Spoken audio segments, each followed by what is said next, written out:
নমস্কার সবাইকে সবাইকে ইমেন্স ভিশন চ্যানেলে স্বাগত জানাই। আজকে আমরা আমাদের সেকেন্ড ক্লাস, যেটা হচ্ছে আমাদের ডেইলি ডোজের সেকেন্ড ক্লাস, জিকে ক্লাসটা আমরা শুরু করতে চলেছি। এখানে আমাদের 25টা মতো কোয়েশ্চেন থাকবে, প্রশ্ন আনসার আমরা এটা আলোচনা করব। শুধু প্রশ্ন নয়, প্রশ্নের সাথে সাথে এক্সট্রা ইনফরমেশনও এখানে আমাদের থাকবে। তো যারা ক্লাসের মধ্যে নতুন তারা অবশ্যই চ্যানেলটাকে সাবস্ক্রাইব করে নেবে।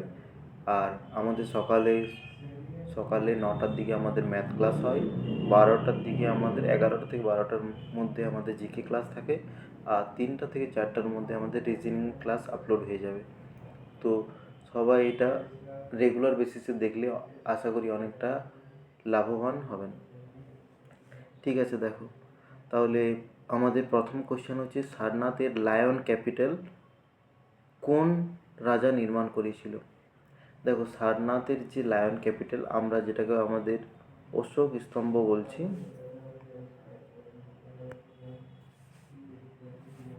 ওয়েট,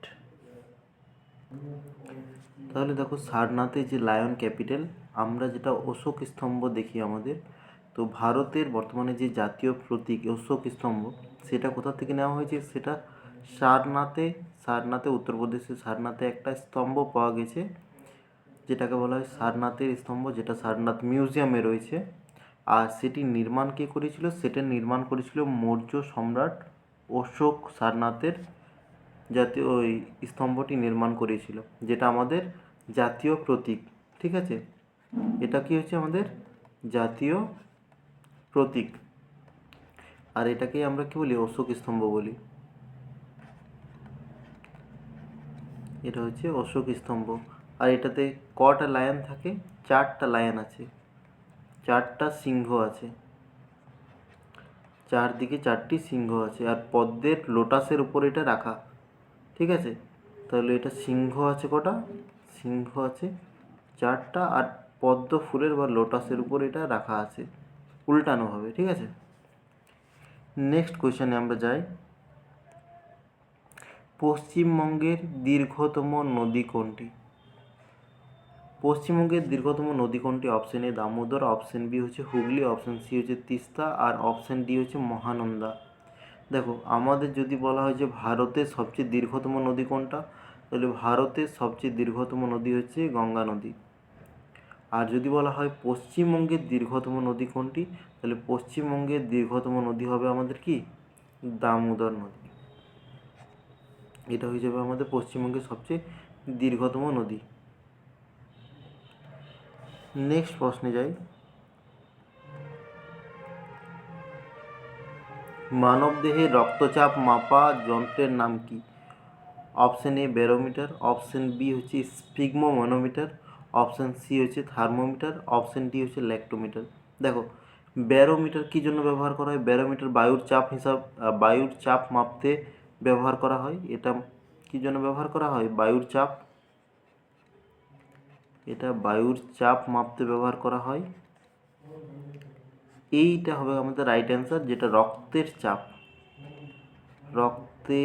চাপ মাপতে আমাদের ব্যবহার করা হয় কি? স্পিগমোম্যানোমিটার। থার্মোমিটার কি মাপে? তাপমাত্রা, তাপ নয় তাপমাত্রা বা যেটাকে আমরা উষ্ণতা বলি, তাপ মাপা হয় কিন্তু ক্যালোরিমিটারে। ল্যাক্টোমিটারে কি মাপা হয়? দুধের বিশুদ্ধতা।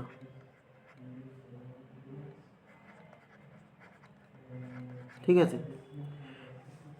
তাহলে আমাদের এখানে অ্যান্সার হয়ে গেল অপশন বি। নেক্সট কোয়েশ্চেনে যাই।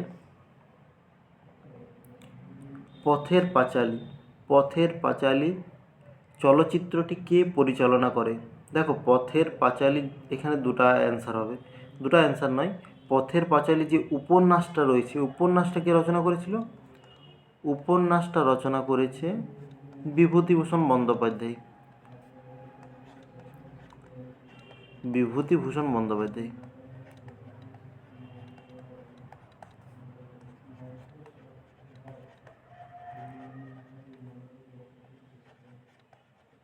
ঠিক আছে, আর যদি বলা হয় যে সে এই পথের পাঁচালীর উপর চলচ্চিত্র বা ফিল্ম কে বানিয়েছিল, তো ফিল্ম বানিয়েছিল সত্যজিৎ রে। সত্যজিৎ রায়।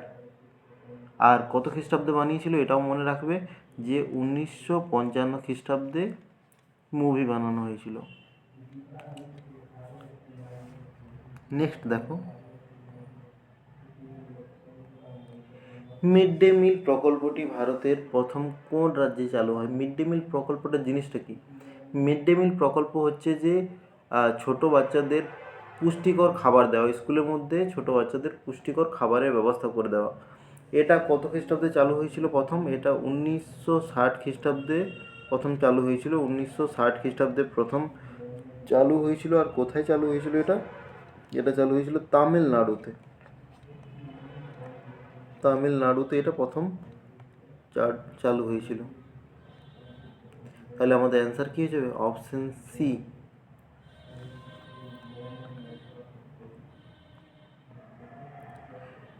নেক্সট প্রশ্ন রয়েছে, ভিটামিন ডি এর অভাবে শিশুদের কোন রোগ হয়? তো ভিটামিন ডি এর অভাবে আমাদের কোন রোগ হয়? ভিটামিন ডি এর অভাবে রিকেট রোগ হয়। আগের ক্লাসেও আমরা বলেছিলাম এটা। তাহলে দেখো, স্কারভি রোগ হয় ভিটামিন সি এর অভাবে। ভিটামিন সি এর অভাবে স্কারভি হয়। এ এর অভাবে রাতকানা হয়। আর ভিটামিন B1 এর অভাবে হয় বেরিবেরি। আর ভিটামিন ডি এর অভাবে হয় রিকেট। রিকেট রোগটা মূলত বাচ্চাদের ক্ষেত্রে হয়, আর বড়দের ক্ষেত্রে কি হয়? অস্টিওমেলেসিয়া। তো রিকেট রোগটা দু ধরনের হয়। কি হয়? একটা হচ্ছে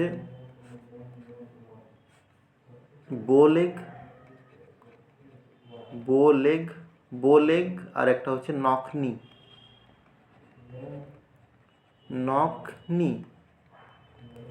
বোলেগে কি হয়? পাগুলো এরকমভাবে বেঁকে যায়, ধনুষের মতো সাইড দিকে, বাইরের দিকে বেঁকে যায়।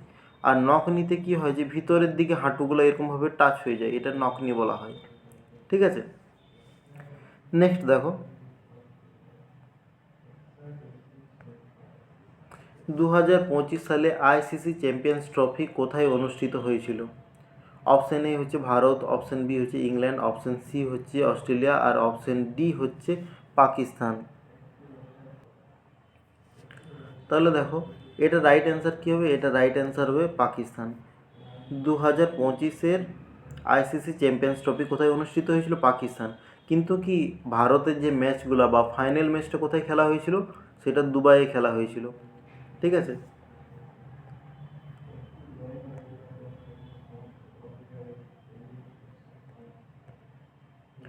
নেক্সট প্রশ্ন, আগামীকাল নামক আত্মজীবনীটি কার লেখা?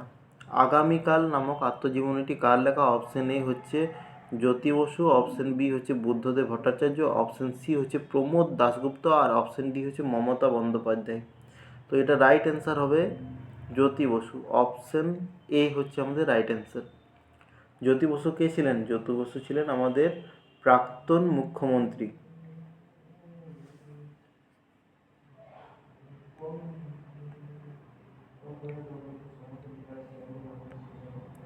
বক্সারের যুদ্ধ কত সালে হয়েছিল? 1757 খ্রিস্টাব্দে, 1764 খ্রিস্টাব্দে, 1771 খ্রিস্টাব্দে, আর 1857 খ্রিস্টাব্দে। তো বক্সারের যুদ্ধ হয়েছিল 1764 খ্রিস্টাব্দে। কাদের মধ্যে হয়েছিল? ব্রিটিশ ইন্ডিয়া আর ত্রিশক্তি যৌথভাবে একটা যুদ্ধ হয়েছিল। বক্সারের যুদ্ধে মীর কাসিম, বাংলার নবাব মীর কাসিম, বাংলার নবাব মীর কাসিম, অযোধ্যার নবাব সুজাউদ্দৌলা,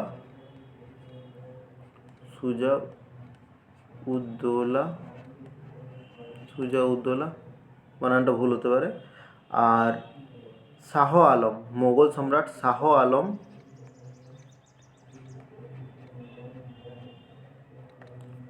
সম্মিলিতভাবে ব্রিটিশদের বিরুদ্ধে অভিযান করে। আর এই যুদ্ধের ফল কি হয়? এই যুদ্ধে পরাজিত কে হয়? ত্রিশক্তি পরাজিত হয়। জয়ী কে হয়? ব্রিটিশরা জয়ী হয়। আর এর ফলে দুটা সন্ধি হয়, যেটা হচ্ছে এলাহাবাদের প্রথম সন্ধি আর এলাহাবাদের দ্বিতীয় সন্ধি। অযোধ্যা নবাবের সাথে এলাহাবাদের প্রথম সন্ধি হয়, প্রথম সন্ধি,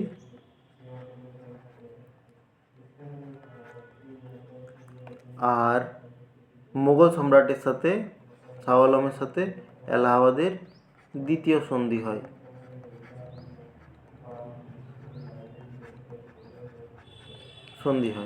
ঠিক আছে, দেখো নেক্সট কোশ্চেনে যাই। পশ্চিমবঙ্গের কোন শহরকে ভারতের রূঢ় বলা হয়? Option A Kolkata, option B Asansol, option C Durgapur, আর অপশন ডি হচ্ছে হাওড়া। তাহলে এটার অ্যান্সার কী হবে? এটার অ্যান্সার হবে দুর্গাপুর। Option C Durgapur. তো দুর্গাপুরকে রূঢ় কেন বলা হচ্ছে? তো দেখো, দুর্গাপুরে একাধিক লৌহ ইস্পাত শিল্প কারখানা আছে। যেমন জার্মানির শিল্পাঞ্চল রয়েছে রূঢ়, তার সাদৃশ্য একটি নাম রাখা হয়েছে, তার জন্য এটা কি ভারতের রূঢ় বলা হয়। ঠিক আছে, তাহলে আমাদের এখানে অ্যান্সার কী হয়েছে? এখানে আমাদের অ্যান্সার হয়েছে অপশন সি দুর্গাপুর।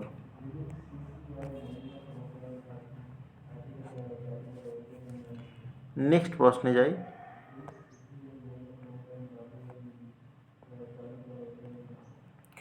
ভারতীয় সংবিধানের কোন ধারায় অস্পৃশ্যতা দূরীকরণের কথা বলা রয়েছে? তো এটা রাইট অ্যান্সার কী হয়ে যাবে? এটা রাইট অ্যান্সার হয়ে যাবে অপশন সি 17 নম্বর ধারায়। তো 17 নম্বর ধারায় কি বলা হয়েছে? যে ভারতীয় সংবিধানে 17 নম্বর ধারায় বলা হয়েছে যে অস্পৃশ্যতা একটি দণ্ডনীয় অপরাধ।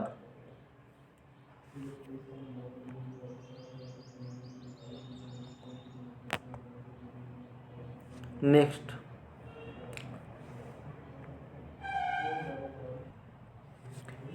আনন্দমঠ উপন্যাসটি কে রচনা করেন? Option A Rabindranath Tagore, option B হচ্ছে শরৎচন্দ্র চট্টোপাধ্যায়, অপশন সি হচ্ছে বঙ্কিমচন্দ্র চট্টোপাধ্যায়, আর অপশন ডি হচ্ছে কাজী নজরুল ইসলাম। তো এটা রাইট অ্যান্সার হবে, এটা রাইট অ্যান্সার হবে বঙ্কিমচন্দ্র চট্টোপাধ্যায়।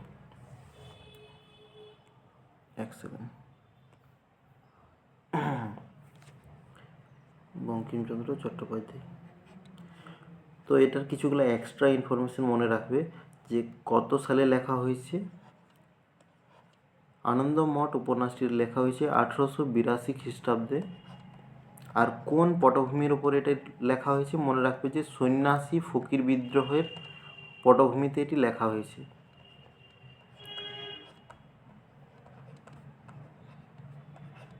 ফকির বিদ্রোহের পটভূমিতে লেখা হয়েছে।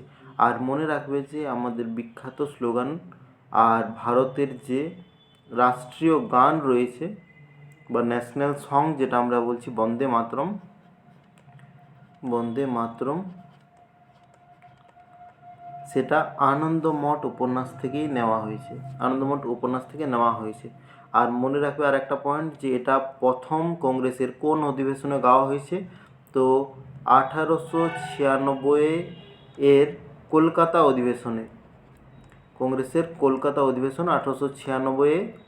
সেই সময় সভাপতি কে ছিল? রহিমতুল্লাহ সাহানি।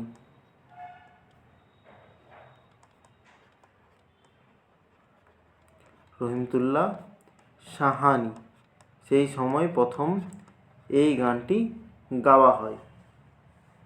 আর এই যে আনন্দমঠ উপন্যাসটি, এটি প্রকাশ পেয়েছিল কোথায়? বঙ্গদর্শন। এবার দেখো,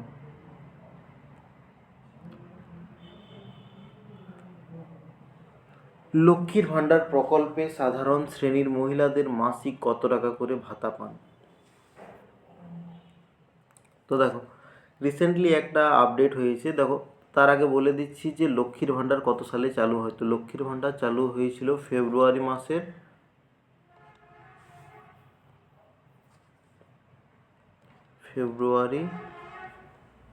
2021 খ্রিস্টাব্দে, জাস্ট ভোটের সময়। ঠিক আছে, আর প্রথমে এটাতে 500 টাকা করে দেওয়া হতো, কিন্তু এখন 2026-এর আবার ভোটের আগেটাতে এটাকে বাড়িয়ে কত করে দেওয়া হলো? 1500 টাকা করে দেওয়া হলো। তো অ্যান্সার হবে আমাদের অপশন ডি। মানবদেহের কোন অঙ্গকে ব্লাড ব্যাংক বলা হয়? অপশন এ যকৃৎ, অপশন বি হৃৎপিণ্ড, অপশন সি প্লীহা, অপশন ডি ফুসফুস। তো মনে রাখবে যে মানবদেহের প্লীহা বা যেটা আমরা স্প্লিন বলি, প্লীহা বা এটাকে ইংরেজিতে বলা হয় স্প্লিন।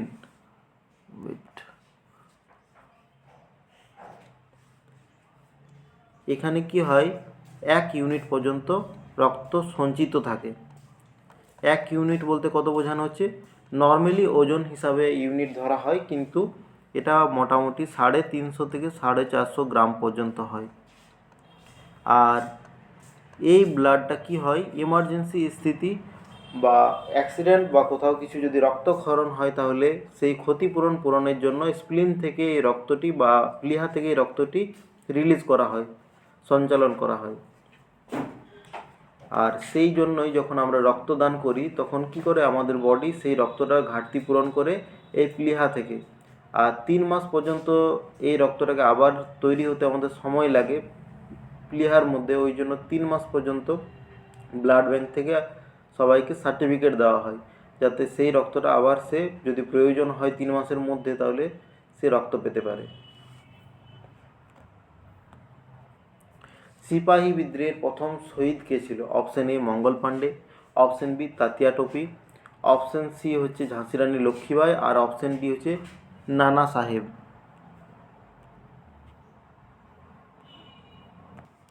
দেখো তাহলে এটা রাইট অ্যান্সার আমাদের কি হবে, যে সিপাহী বিদ্রোহের প্রথম শহীদ কে? এটা রাইট অ্যান্সার হবে মঙ্গল পাণ্ডে। তো এখানে মনে রাখবে যে 1857 খ্রিস্টাব্দে 1857 মহাবিদ্রোহের ব্যারাকপুরে কোথায় ফাঁসি দেওয়া হয়েছিল মঙ্গল পাণ্ডেকে? ব্যারাকপুরে।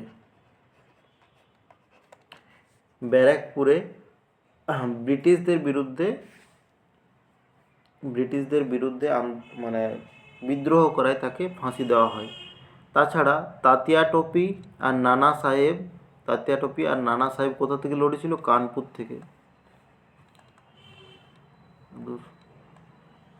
থেকে।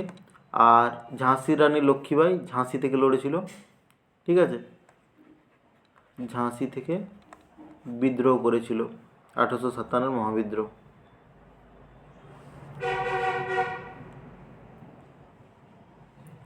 পশ্চিমবঙ্গের কোন জাতীয় উদ্যান ইউনেস্কো বিশ্ব ঐতিহ্যবাহী স্থানের মর্যাদা পেয়েছে?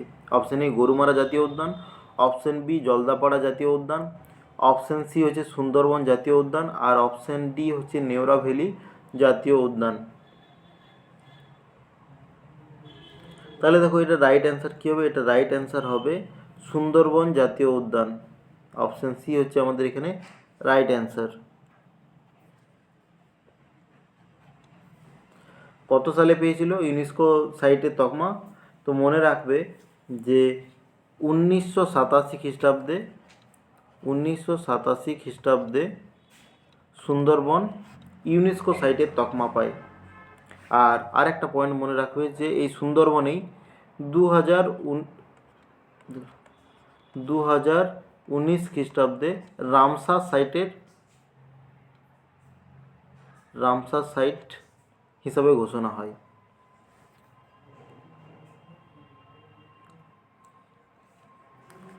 ভারতের যোজনা কমিশন বা প্ল্যানিং কমিশন পরিবর্তে কোন সংস্থাটি কাজ করছে? Option A Lokpal, option B হচ্ছে অর্থ কমিশন, অপশন সি হচ্ছে নীতি আয়োগ, আর অপশন ডি হচ্ছে নির্বাচন কমিশন। তাহলে দেখো এটা রাইট অ্যান্সার কী হবে? এটা রাইট অ্যান্সার হবে নীতি আয়োগ। এটা রাইট অ্যান্সার হবে নীতি আয়োগ। নীতি আয়োগের ফুল ফর্ম কি? নীতি আয়োগের ফুল ফর্ম হচ্ছে ন্যাশনাল ইনস্টিটিউট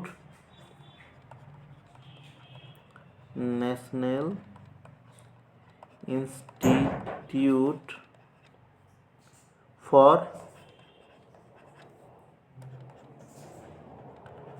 ট্রান্সফর্মিং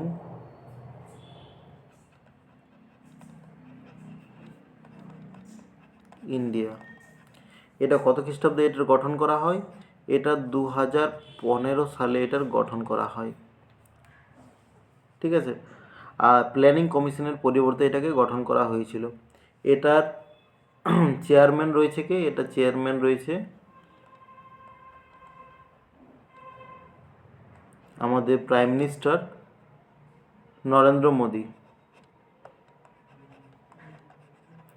আর যদি আমরা প্ল্যানিং কমিশনের নিয়ে আমরা একটু জেনে রাখি, প্ল্যানিং কমিশন কত খ্রিস্টাব্দে তৈরি করা হয়েছিল? তো প্ল্যানিং কমিশন তৈরি করা হয়েছিল, প্ল্যানিং কমিশন তো এটা মনে রাখবে যে এটা তৈরি করা হয়েছিল 15 মার্চ 1950 খ্রিস্টাব্দে। আর এটার চেয়ারপারসন ছিলেন, এটার ফার্স্ট চেয়ারপারসন ছিলেন জওহরলাল নেহরু।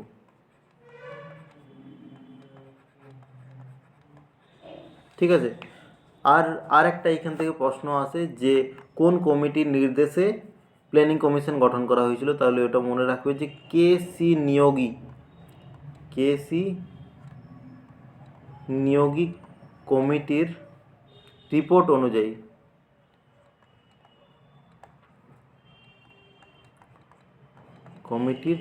অনুযায়ী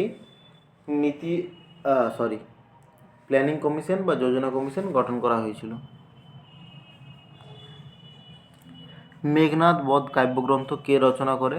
option A Ishwar Chandra Vidyasagar, option B Michael Madhusudan Dutta, option C Rabindranath Thakur, আর অপশন ডি হচ্ছে কাজী নজরুল ইসলাম। তো এটা আমরা সবাই জানি যে মেঘনাদ বধ কাব্যগ্রন্থটি কে রচনা করেন? এটি রচনা করেছে Michael Madhusudan Dutta. Option B আমাদের কারেক্ট অ্যান্সার।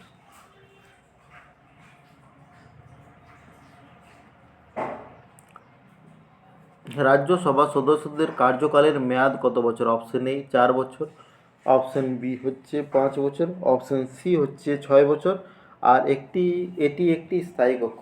দেখো, রাজ্যসভার সদস্যদের মেয়াদ হচ্ছে বা ওদের সময়কাল হচ্ছে 6 বছরের জন্য, আর লোকসভার হয় 5 বছর। এবারে দেখো, এখানে একটা জিনিস মাথার মধ্যে রাখবে যে এই যে এগুলো কি স্থায়ী কক্ষ না এগুলা অস্থায়ী কক্ষ? দেখো, এটা একটা স্থায়ী কক্ষ, কিন্তু মনে রাখবে যে প্রত্যেক 2 বছর অন্তর অন্তর এর 1/3 এর যে টোটাল যে সিট আছে তার 1/3 কি হয়? অবসর গ্রহণ করে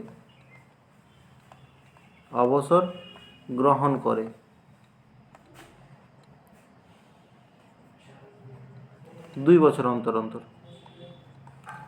আর টোটাল ক বছরে হয়? 6 বছরের। এক একজনের যে সময়কাল সেটা হয় 6 বছর, কিন্তু প্রত্যেক 2 বছর অন্তর অন্তর এটা কি হয়? রিনিউ হতে থাকে। আর এটা কি একটা স্থায়ী কক্ষ।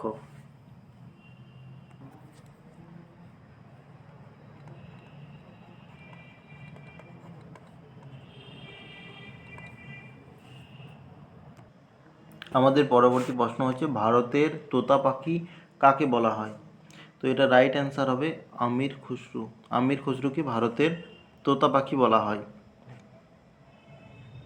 আমির খুসরু নিয়ে আমরা কিছুগুলা এক্সট্রা ইনফরমেশন জেনে রাখবো যে আমির খুসরু অনেকগুলা সম্রাটের সময় ছিল, যেমন জালালউদ্দিন, ফিরোজ খলজি, আলাউদ্দিন খলজি, আর বলবন, তারপরে জালালউদ্দিন খলজি,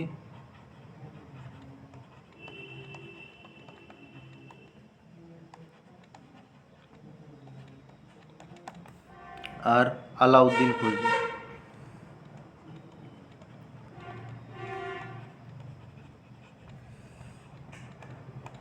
এবারে দেখো সে কি কি কাজ করেছিল। মনে রাখবে যে সে 2টা ইনস্ট্রুমেন্ট মানে মিউজিক্যাল ইনস্ট্রুমেন্ট তৈরি করেছিল।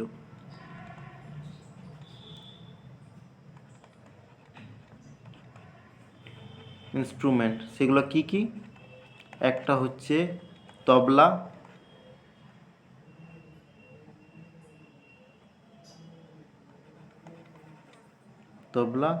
আর সিতার। তাছাড়া সে কি করেছিল? হিন্দি গ্রামারের একটা অংশ যেটাকে বলা হয় খাড়ি বলি। খাড়ি বলি তিনি রচনা করেন। কাওয়ালি যে গান গাওয়া হয় সেই কাওয়ালি সঙ্গের তিনি তৈরি করেছিলেন। আর কাশ্মীরকে ভূস্বর্গ বলেছিলেন কে? ভূস্বর্গ বলে।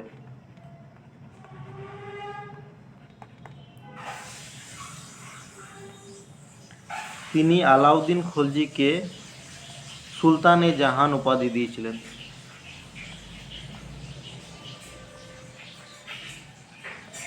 আর একটা পয়েন্ট মনে রাখবে যে আমির খুসরো নিয়ে আর একটা পয়েন্ট মনে রাখবে যে তিনি হজরত নিজামুদ্দিন আউলিয়া।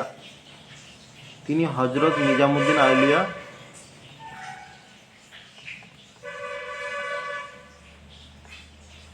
নিজামুদ্দিন আউলিয়ার শিষ্য ছিলেন, এর শিষ্য ছিলেন। ঠিক আছে, নেক্সট আমরা কোয়েশ্চেনে চলে যাই। পশ্চিমবঙ্গের সবচেয়ে বেশি সময় ধরে মুখ্যমন্ত্রী পদে কে ছিলেন? Option A doctor Bidhan Chandra Roy, option B Jyoti Basu, option C Buddhadeb Bhattacharya, option D Mamata Bandyopadhyay. তো দেখো এটা রাইট অ্যান্সার কী হবে? এটা রাইট অ্যান্সার হবে জ্যোতি বসু। এটা রাইট অ্যান্সার হবে অপশন বি জ্যোতি বসু। জ্যোতি বসু। তো মনে রাখবে যে তিনি 1977 খ্রিস্টাব্দ থেকে 1977 থেকে 2000 পর্যন্ত 2000 পর্যন্ত অর্থাৎ কত বছর হচ্ছে? 23 ইয়ার্স পর্যন্ত তিনি পশ্চিমবঙ্গের মুখ্যমন্ত্রী ছিলেন। আর বাকি অপশানগুলো আমরা একটু দেখে নিই। তো আচ্ছা, পশ্চিমবঙ্গের প্রথম মুখ্যমন্ত্রীকে তো মনে রাখবে যে পশ্চিমবঙ্গের প্রথম মুখ্যমন্ত্রী হচ্ছে প্রফুল্লচন্দ্র ঘোষ। আর বিধানচন্দ্র রায়, এখানে দেখো তোমরা দেখতে পাচ্ছ যে বিধানচন্দ্র রায় তিনি কী ছিলেন? তিনি পশ্চিমবঙ্গের দ্বিতীয় মুখ্যমন্ত্রী ছিলেন। আর তাকে কি বলা হয়? তাকে বলা হয় architect of modern West Bengal. তিনি দুর্গাপুর এবং কল্যাণী শহরের স্থাপনা করেছিলেন। ঠিক আছে, বায়ুমণ্ডলের কোন স্তরে ওজোন গ্যাসের অস্তিত্ব দেখা যায়? Option A troposphere, option B stratosphere, option C mesosphere, option D হচ্ছে থার্মোস্ফিয়ার। দেখো বায়ুমণ্ডলের সবচেয়ে নিচের স্তর হচ্ছে কি ট্রোপোস্ফিয়ার, একে ক্ষুব্ধমণ্ডলও বলা হয়। বায়ুমণ্ডলের দ্বিতীয় স্তর হচ্ছে স্ট্র্যাটোস্ফিয়ার, একে শান্তমণ্ডল বলা হয়। আর এটার মধ্য দিয়ে কি যানবাহন চলাচল করতে পারে। আর এই স্ট্র্যাটোস্ফিয়ার হচ্ছে কত কিলোমিটার থেকে কত কিলোমিটার পর্যন্ত? এর স্তরটা হচ্ছে বিস্তৃতি হচ্ছে 20 থেকে 50 কিলোমিটার পর্যন্ত। 50 কিলোমিটার পর্যন্ত। তার মধ্যে 20 থেকে 30-এর মধ্যে 30 কিলোমিটারের মধ্যে স্ট্র্যাটোস্ফিয়ারের মধ্যে কি ওজোন গ্যাসের একটা স্তর থাকে, একটা লেয়ার থাকে চারপাশে বায়ুমণ্ডলে, সেটাকে বলা হয় ওজোন স্তর। সেই স্তরকে কি বলা হয়? ওজোন স্তর। তাহলে ওজোন স্তরের অস্তিত্ব কোথায় রয়েছে? স্ট্র্যাটোস্ফিয়ারে রয়েছে। অপশন বি হচ্ছে আমাদের কারেক্ট অ্যান্সার। আর এই ওজোন স্তর কি করে? আমাদের রক্ষা করে অতিবেগুনি রশ্মি থেকে, যেটাকে বলা হয় ইউভি রেজ। এই রশ্মি থেকে আমাদের রক্ষা করে। চিড়িয়াখানা নামক উপন্যাসটির লেখক কে? Option A Sharadindu Bandyopadhyay, option B হচ্ছে সত্যজিৎ রায়, অপশন সি হচ্ছে নারায়ণ সেনেল, আর অপশন ডি হচ্ছে প্রেমেন্দ্র মিত্র। তো দেখো এই যে আমরা চিড়িয়াখানা উপন্যাসটা দেখছি, এটা কি হচ্ছে? ব্যোমকেশ সিরিজ। ব্যোমকেশ সিরিজ আমরা সবাই শুনেছি। তো ব্যোমকেশ সিরিজের এই কাহিনী হচ্ছে চিড়িয়াখানা। তো ব্যোমকেশ সিরিজ কে রচনা করেছে? শরদিন্দু বন্দ্যোপাধ্যায়। তাহলে তিনিই হবেন অ্যান্সার। নেক্সট কোয়েশ্চেন হচ্ছে ভারতের কোন রাজ্যে সর্বাধিক কফি উৎপাদিত হয়? Option A Assam, option B হচ্ছে কেরালা, অপশন সি হচ্ছে তামিলনাড়ু, আর অপশন ডি হচ্ছে কর্ণাটক। তো এটা অ্যান্সার হবে কি ভারত তথা এশিয়ার মধ্যে, শুধু ইন্ডিয়া নয়, ভারত তথা এশিয়ার মধ্যে সর্বাধিক কফি উৎপাদন কোথায় হয়? কর্ণাটক। অর্থাৎ কর্ণাটক কি ভারতের মধ্যে সবচেয়ে অধিক কফি উৎপাদন করে? আমাদের অ্যান্সার হয়ে যাবে অপশন ডি। গণদেবতা উপন্যাসটি কে রচনা করে? Option A Tarashankar Bandyopadhyay, option B Bibhutibhushan Bandyopadhyay, option C Manik Bandyopadhyay, আর অপশন ডি হচ্ছে আশাপূর্ণা দেবী। তো এটা রাইট অ্যান্সার কি হয়ে যাবে? গণদেবতা কে রচনা করেছে? তারাশঙ্কর বন্দ্যোপাধ্যায়। তাহলে অপশন এ আমাদের রাইট অ্যান্সার।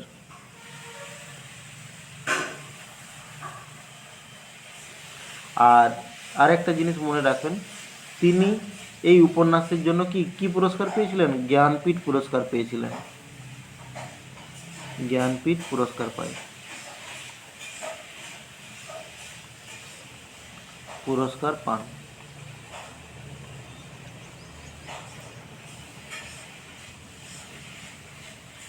তাহলে আমাদের সেশন আজকে এতটাই থাক। আর একবার তোমরাকে একটা ইনফরমেশন আমি শেয়ার করে রাখি যে আমাদের একটা অফলাইন সেন্টার খোলা হয়েছে পুরুলিয়াতে, পুরুলিয়া শহরের দুলমির মিষ্টি মহলে, এখানে 40 কোয়ার্টার্সের কাছে ভগৎ সিং স্ট্যাচুর অপোজিটে আমাদের সেন্টার রয়েছে, ডিএস এডুকেশনাল ইনস্টিটিউশন। তোমরা যদি কেউ প্রপার একটা গাইডেন্সের সাথে কম্পিটিটিভ পরীক্ষার প্রস্তুতি নিতে চাও তাহলে তোমরা আমাদের সাথে যোগাযোগ করতে পারো।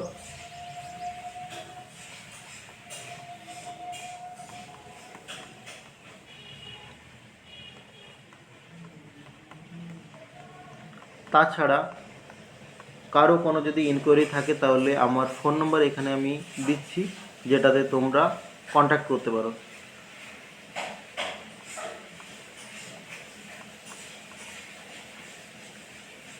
ঠিক আছে, ভিডিওটাকে এতক্ষণ দেখার জন্য অসংখ্য ধন্যবাদ। নিজেদের বন্ধু বান্ধবদের সাথে ভিডিওটাকে শেয়ার করো। যদি তোমার কাজে মনে হয় তাহলে ভিডিওটাকে সেভ করে নাও এবং প্লে লিস্টটাকে সেভ করে নেবে। আমাদের পরবর্তীতে আরও এরকম অনেক ভিডিও আসতে চলেছে, তোমরা আমাদের সাথে যুক্ত হও। আজকের জন্য তোমাদের বিদায় জানাচ্ছি। Bye bye, tata.